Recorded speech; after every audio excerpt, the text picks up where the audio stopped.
ভয়াবহ অগ্নিকাণ্ডের ঘটনা ত্রিপুরায়। আগুনে পুড়ে ছাই হয়ে গেল 3টি বাড়ি। ত্রিপুরা ঊনকোটি জেলা কুমারঘাট পুর পরিষদের সারদাপল্লী 3 নম্বর ওয়ার্ডের বাসিন্দা নির্মল দেবের বাড়িতে হঠাৎ ভয়াবহ আগুনের সূত্রপাত হয়। এই অগ্নিকাণ্ডে ওনার ঘরটি সম্পূর্ণ ভস্মীভূত হয়ে যায়, কিন্তু কিভাবে এই আগুনের সূত্রপাত ঘটেছে তা কেউ বুঝে উঠতে পারছেন না। তৎসঙ্গে নির্মল দেবের বাবা অমর দেব ও প্রতিবেশী কৃষ্ণ দেবের বাড়ি মিলে মোট 3টি ঘর ও আগুনে পুড়ে ছাই হয়ে যায়। ঘরের স্বর্ণের গহনা, নগদ অর্থ, বিভিন্ন গুরুত্বপূর্ণ নথি, বইপত্র সহ ঘরের অন্যান্য জিনিসপত্র পুড়ে ছাই হয়ে যায়। ঘটনার খবর পেয়ে সঙ্গে সঙ্গে কুমারঘাট অগ্নি নির্বাপক দপ্তরের কর্মী, পুলিশ প্রশাসন, জনপ্রতিনিধি, কুমারঘাট এলাকার বিশিষ্ট সমাজসেবী ও গ্রামবাসীরা সহযোগিতায় দীর্ঘ প্রচেষ্টার পর এই ভয়াবহ আগুন নিয়ন্ত্রণে আনতে পারলেও ঘরের কোনো কিছু উদ্ধার করা যায়নি। এই খবর পেয়ে ভয়াবহ অগ্নিকাণ্ডে ক্ষতিগ্রস্ত 3টি বাড়িতে মঙ্গলবার সকালে সমাজের বিশিষ্ট ব্যক্তিরা, রাজনৈতিক দলের ব্যক্তিরা ক্ষতিগ্রস্ত 3টি পরিবারের পাশে এসে দাঁড়িয়েছেন। এখন দেখার বিষয় প্রশাসনের তরফ থেকে ভয়াবহ অগ্নিকাণ্ডে ক্ষতিগ্রস্ত 3টি পরিবারকে কী ধরনের প্রদান করে। ক্ষতিগ্রস্ত 3টি বাড়ির মালিকজন আজ সংবাদ মাধ্যমের দ্বারস্থ হয়ে সরকারের কাছে আর্থিক সাহায্যের আর্জি জানিয়েছেন। নমস্কার, আমার নাম নির্মল দেব, সারদাপল্লী 13 নম্বর ওয়ার্ড। কালকে হঠাৎ করে রাত্রে 10:30-11টার সময় আমার ফোন করছে পাড়ার থেকে একজন অভিজিৎ ভট্টাচার্য। আমি বাসাতে আসলাম, আমার ফ্যামিলিও বাসাতে আসি না। ফ্যামিলি আসলো বাপের বাড়িতে, তারা অনেক 2-3 দিন হয়েছে গেছে আর কি। আমি টুকটুক চালাই, সকালবেলা বাড়িয়ে গেছি, আর আইসি না বাড়ি। হঠাৎ করে 10:30টার সময় আমার অভিজিৎ ভট্টাচার্য ফোন করিয়া কয় তোরা বাড়িতে আগুন লাগিয়ে গেছে। তখন আমি ফায়ার সার্ভিসের পিছনে আইছি, আমার আগে ফায়ার সার্ভিস আইছি, তার পিছনে ইয়ে নিয়ে আইছি। ইয়া তো দিকে আগুনের যে সীমা, এটা মানে কন্ট্রোলের বাইরে। ঘরের ভিতরে যা যা জিনিস কোনো কিচ্ছু বাসা নিয়ে গেছে না, সব কিছু। রাত্রে কয়টা নাগাদ খবর পেয়েছেন আপনি? আমি 10:30-11টা নাগাদ খবর। আপনার কি অনুমান হইতেছে হঠাৎ করে যে আগুনের? অনুমান বলতে দেখলাম ঘর তো বাইরের দিকে লক করা আসলো, তালা মারা আসলো, বাড়িতে কেউ নাই, আমিও নাই। রান্না আমরা করি না, কারণ তারা গেছি যে আমি মাথারা ঘরে খাওয়া দাওয়া করি। তারপর এখন কি লাগছে তো এটা সঠিক কইতে পারতাছি না।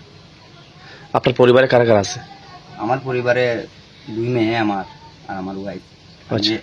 সেপারেটই দিছি কেন খাওয়া দাওয়া করি। আর মা বাবা আছে, ছোট ভাই আছে এই ঘরে, তাকে পাশের ঘরে। আচ্ছা, এখন আপনি কি চাইবেন সরকারের কাছে? সরকারের কাছে চাইবেন বলতে আমার তো অবস্থা বেশি বানা, টুকটুক চালাইয়া কয় টাকা রুজি করি, একটু সাহায্য কেমন করা যায়। আপনার ঘরের পাশে কি অন্যান্য ঘর আসছিল? আসছিল, আমার ভাইয়ের ঘর আসলো, পিসাত্তো ভাইয়ের ঘর, তাইনার ঘরেরও কিছু ক্ষতি হয়েছে। এদিকে হিটে গিয়ে তিনের ঘরের ভিতরটা জ্বলছে অনেক কিছু। আচ্ছা, তো প্রশাসনের তরফ থেকে কেউ আইসলো নি? আইসল। কারা আইসে? এসডিপিও স্যার আইসে, লোকে আরো 2জন অফিসার আইসে।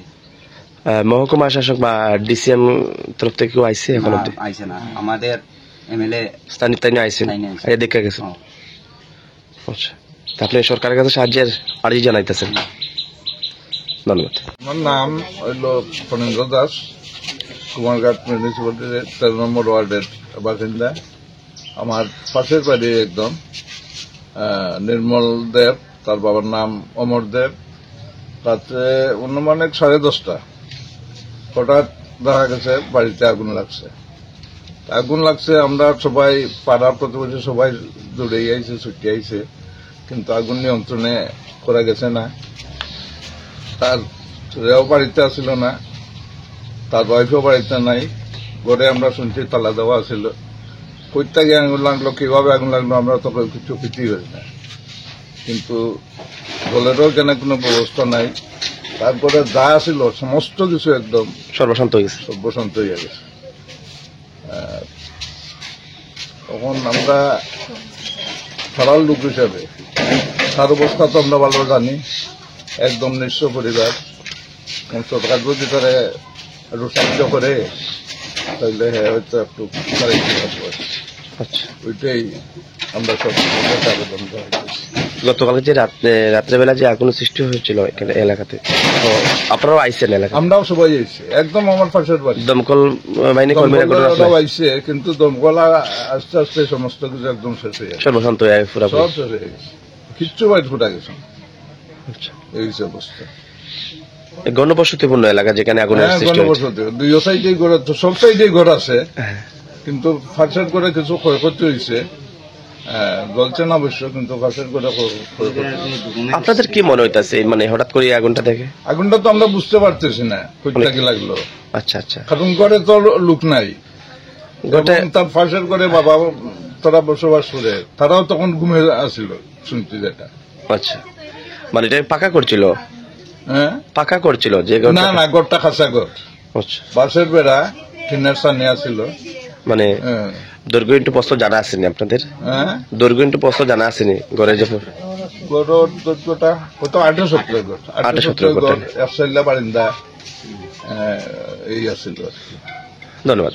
হ্যাঁ, নমস্কার, আমার নাম কৃষ্ণদেব, আমি শারদাপল্লী 13 নম্বর ওয়ার্ডের বাসিন্দা। গতকালকে রাত্রে হঠাৎ করে অনুমানিক 10:30টার সময় আমার পাশের ঘর নির্মল দেব, তার ঘরে হঠাৎ করে আমরা আগুন দেখেছিলাম।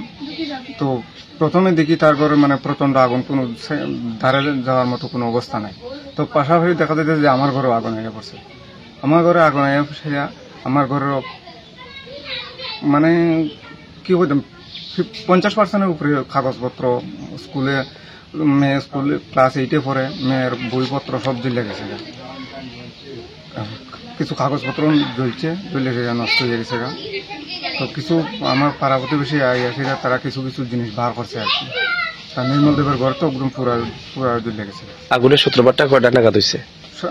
অনুমান 10:30টা। ফায়ার সার্ভিস বা পুলিশের লোকরা আইছে? হ্যাঁ আইছে, ফায়ার সার্ভিস আছে, এসডিবি আমাদের স্থানীয় বিধায়কও আইছে।